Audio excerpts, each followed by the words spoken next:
साहब ललकार को मैं यहाँ पे आमंत्रित करती हूँ कि आप पधारें और अपना उद्बोधन हम सबको हम सबको साझा करें। थैंक यू मोनिका जी। धन्यवाद मोनिका। मैंने कल ही बताया था कि इंग्लिश मीडियम से पढ़ा, कोशिश कर रहा हूँ हिंदी बनावटी हूँ नहीं, कल ही बताई थी जो हूँ वैसा हूँ।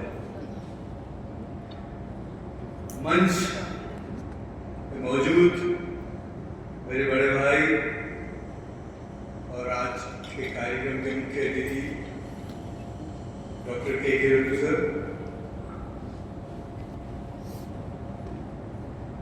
जिस फील्ड से मैं आता हूं उस फील्ड के मास्टर रहे और कई प्रशासनिक दायित्वों को बहुत अच्छे से निभाया। मेरे बड़े भाई लक्ष्मण डोरिया सर,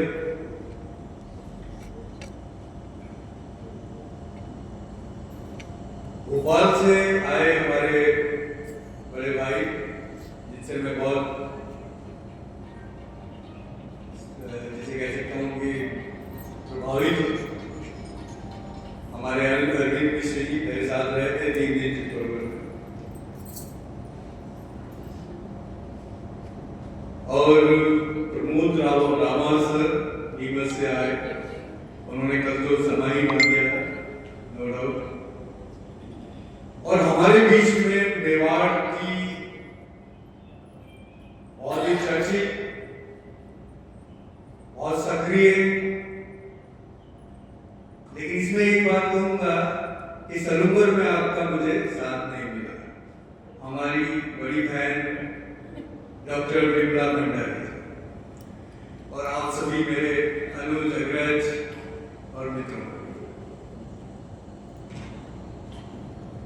आज मुझे लगता है कि इतने विद्वान वक्ता रहे कि ऐसा कोई हिंदी के मामले में कोई बात रही नहीं जो मुझे बोलनी है, लेकिन चूंकि मैं कार्यक्रम की अध्यक्षता कर रहा हूँ इसलिए मैं बताना चाहूंगा। सबसे पहले तो ये कि हम राजस्थान के साहित्यिक आंदोलन में, आपको ये पता होगा कि ये राष्ट्रभाषा नहीं है हिंदी, ये राजभाषा है। हम लोग प्रयास कर रहे हैं, देश के कई सांसदों से मिल रहे हैं कि इसे राष्ट्रभाषा का दर्जा दिया जाए। इसके लिए हम लोग लिखवा भी रहे हैं, सांसदों से कोशिश कर रहे हैं, हम लोग टाइम लगेगा, प्रयास कर रहे हैं।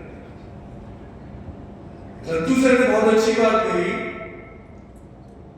कि इसमें कोई दो राय नहीं, क्योंकि ये मंच जो है वो पॉलिटिकल मंच नहीं है, लेकिन मैंने भी वो देखा है कि इस सरकार ने हिंदी के प्रचार प्रसार के लिए बहुत काम किया और कर रहे हैं। आपको मैं बता दूं, आपने भी सुना होगा क्योंकि सभी लोग आप लोग जागरूक हैं। अभी कुछ समय पहले अमित शाह ने, हमारे माननीय गृह मंत्री जी अमित शाह जी ने एक बयान दिया था और उन्होंने ये कहा था कि आने वाला समय ऐसा होगा कि जो हिंदी में बात करेगा वो गर्व महसूस करेगा। ध्यान है। और अगर सरकार का गृह मंत्री, सरकार के गृह मंत्री, देश के गृह मंत्री अगर ये बात कह रहे हैं तो आप ये मान के चलिए कि भारत की सरकार हिंदी को बढ़ाने के लिए, प्रचार प्रसार करने के लिए तत्पर है और वो उस पर काम कर रहे हैं। दूसरी बात, इस मंच में मेरी एक आदत है, मैं बहुत प्रैक्टिकल हूँ। कई लोग बहुत नाराज भी होते हैं मेरी बातों से, मैं बहुत सीधा बोलने के आदी हूँ। मैं तो आपसे यही कहूंगा, आपसे गुजारिश करूंगा कि आप जो लोग हैं, जो भी लोग हैं, वो सिर्फ आज के बाद यहां से प्रण लेकर जाएं कि हम हिंदी के प्रचार प्रसार के लिए सिर्फ और सिर्फ 7 जनों को भी अगर आप प्रभावित कर पाए तो मेरे ख्याल से हमारी जीत है, इस मंच की जीत है, आपकी जीत है। बातें करना हम मैं भी बात करता हूँ, मैं तो खुद बताया ना कि मेरे जो फादर थे उन्होंने मुझे इंग्लिश मीडियम में डाला, अब मैं हिंदी की बात लेके चल रहा हूँ। मेरा बेटा जब वो भी इंग्लिश मीडियम में पढ़ा, मैं हिंदी की बात कर रहा हूँ, तो पहले तो मुझे ही सुधारना है ना। तो मैं अपने आप को सुधारने की कोशिश कर रहा हूँ और आपसे भी यही कहता हूँ कि आप कृपा करके इस हिंदी के प्रचार प्रसार के लिए तन और मन से जुड़ जाएं। और इसमें कोई दो राय नहीं है, रत्तू सर ने बिल्कुल सही कहा है, ये दिल की भाषा है। इस भाषा को आप अपने दिल से नहीं निकाल सकते।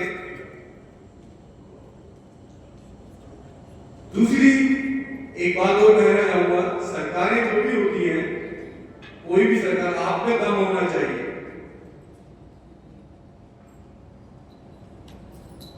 विमला भंडारी जी बहुत सक्रिय है, सरकार से भी जुड़ी हुई है, पहले भी और अभी भी। पहले मुझे नहीं लगता कि ऐसा कभी हुआ है कि किसी साहित्यिक आंदोलन को या किसी मूवमेंट को सरकार ने सपोर्ट किया। ये इतिहास है कि इस राजस्थान के साहित्यिक आंदोलन को राजस्थान सरकार ने मान्यता देते हुए अपनी जितनी भी सरकारी अकादमियां हैं उन सबको निर्देशित किया है कि वो इस राजस्थान के साहित्यिक आंदोलन में अपनी सहभागिता सुनिश्चित करें। आप क्या सोचते हैं ऐसे ही हो गया? 2010 से हम जब लगे हैं, जमीन पंचायत ऐसी कोई जगह नहीं है जहां हम गए नहीं। सरकार ने देखा,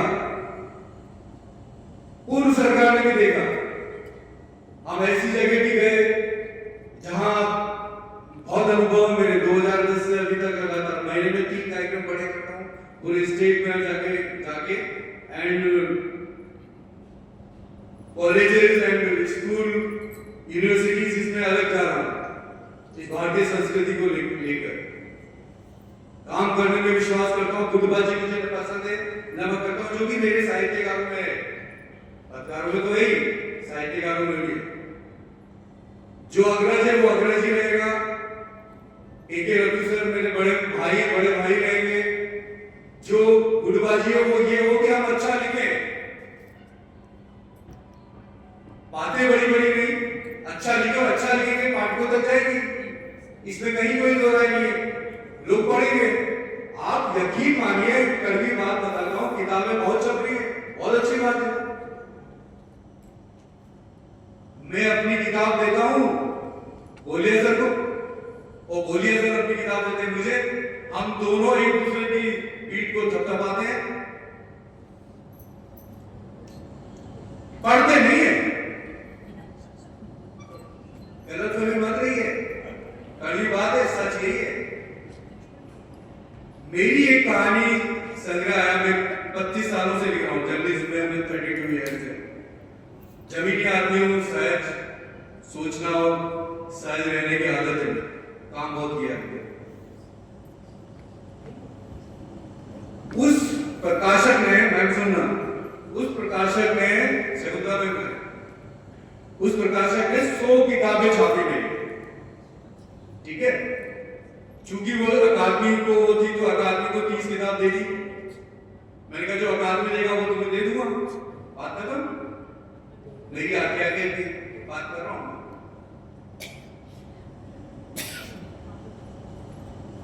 10 दिन के बाद वो प्रकाशक किताबें नहीं दे पा रहा, अमेज़न पे गायब, और वो जो भी होता है दूसरा उस पे गायब।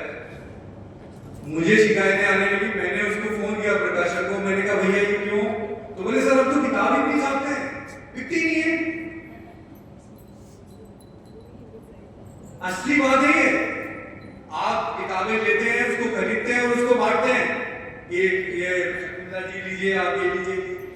आप तो वो पैदा कीजिए ना, आपकी कलम में वो ताकत पैदा कीजिए ना कि वो बिके, बड़ा वो साहित्य का। और मैं दूसरी एक बात को कहता हूं, अभी केरल में हुआ है ऐसा, एक मजदूर किसका आदमी जो 12th पास, उसने अपने संघर्ष की कहानी को पढ़ने लिखने का व्यक्ति था, उसने अपने उसमें शब्दों में उकेरा। अब उसकी इच्छा हुई कि मुझे किताब छपानी है। किताब जहां छप जाए, अब जैसे अनिल सक्सेना तो छापेंगे, तो अनिल सक्सेना विमला भंडारी बड़ा नाम है, हमसे बड़े तो छपेंगे। रत्तू सर तो बड़े लोग तो समझाते हैं। अब वो मजदूर व्यक्ति उसने कहा कैसे छपे, तो गया वो प्रकाशक के पास, बोले कि साहब, उसने कहा भैया किताब तो छपेगी नहीं, यही नहीं लायक। बोले सर क्या करूं मुझे, तो उसने उससे 20,000 रुपए मांगे। रियल स्टोरी बता, केरल अकादमी ने उसको सम्मानित किया उसी किताब पे। आगे ये बता रहा केरल साहित्य अकादमी, उसने बड़े उससे इधर उधर से, क्योंकि ये जुनून है, जैसे पत्रकारिता साहित्य, ये सब जुनून है, अपना घर बाहर सब बेचकर आदमी ये काम करता है। तो उसने बड़ी इधर उधर से मेहनत करके, मतलब जो भी उधार लेके ऐसे करके उसने उस किताब 20,000 को दे दी। किताब छप गई। किताब छपी, हमारे डॉक्टर साहब जैसे साहित्यकार, उनके पास पहुंची किताब, उन्होंने बाई चांस पढ़ ली उसको। अरे यार इस लड़के ने कैसे लिखी, पढ़ ली। अब पढ़ी तो उन्होंने कहा अरे वो साहित्य के ज्ञानी थे, उनको लगा रही था अलग ही वो, उन्होंने उसकी समीक्षा लिखी। और जब डॉक्टर साहब ने किसी मजदूर की किताब की समीक्षा लिखी है, तो आप समझ सकते हैं वो किताब कहां पहुंच गई, क्योंकि उस किताब में दम था, उसका जो अंदर से निकला हुआ दर्द था ना, वो उस किताब में था। तो मैं एक बात तो कहता हूँ, बराबर मानेगा कि डॉक्टर, पीएचडी, साहित्य से नहीं चलता, साहित्य यहाँ से जिसने जिया है ना, जिसने जिया है वही साहित्य लिखा है। प्रेमचंद लिखिए, पूछिए प्रेमचंद। बातें करना आसान है, मैं भी देखता हूँ, मेरे पास किताबें रोज मैं जाता हूँ ना बहुत जगह पे, किताबें मेरे पास आती है, कई लोग लिख के देते हैं कि ऐसा मेरी ये नहीं था, पढ़ता हूँ तो मुझे लगता है वो गूगल से निकली हुई चीजें हैं, यहाँ से निकली हुई चीज नहीं है, तो वो पढ़ी क्यों जाएगी, मुझे बताइए ना। तो मैं आपसे एक ही बात कहूँगा, एक ही विनती करूँगा, क्योंकि बहुत सब चीजें हो गई है, मेरी 2-4 कड़वी बातें भी जो मुझे कहनी थी। इसमें कोई दो राय नहीं कि हिंदी का प्रचार प्रसार बढ़ रहा है और हम सब कर रहे हैं, आप भी कोशिश करिए अपने संस्कृति का, कोशिश एक और करिए जिसको लेकर मैं चल रहा हूँ। मैं 2 सेकंड और में बात करना चाहता हूँ। आप ये देख रहे हैं कि भारतीय संस्कृति के बारे में आज के बच्चों की क्या स्थितियां हैं। हम सब कल भी मेरी शायद की बात की थी, इतना आज का बच्चा भारतीय संस्कृति से दूर जा रहा है। मैं ये चाहता हूं, मैं ये कोशिश कर रहा हूं कि पहली बात तो ये कि हम हिंदी जो बोलते हैं या हिंदी का जो प्रचार करते हैं, वो ये मान लें कि हिंदी हम बोल रहे हैं, मतलब गर्व से बोले कि हम हिंदू हैं और हिंदी है, सॉरी हिंदी है, हिंदू तो है ही, हिंदी है। तो पहले तो हिंदी भाषा को बोलते हुए गर्व महसूस कीजिए। और दूसरी बात, भारतीय संस्कृति को, अपने युवाओं को, अपने बच्चों को भारतीय संस्कृति से जोड़ने के लिए आगे आइए, नहीं तो कल प्रॉब्लम्स है। मैंने कल बताया ना, यार मम्मी और यार पापा, और मेरे फादर छापट मारते थे गेज के ये वहां जाते थे। आज आप अपने बच्चों को मारना, डांट नहीं सकते हो आप।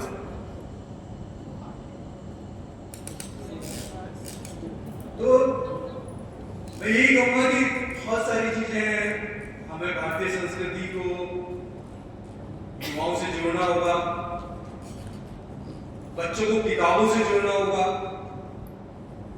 और ये सब चीज आप जैसे सक्रिय और जागरूक लोग ही कर पाएंगे। धन्यवाद, थैंक यू। बहुत बहुत धन्यवाद।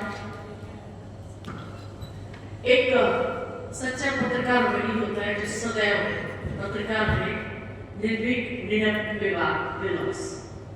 तो अगर हम सभी ठाकुर बातें करते रहेंगे, सभी मीठी मीठी बातें करेंगे, तो सच कौन कहेगा?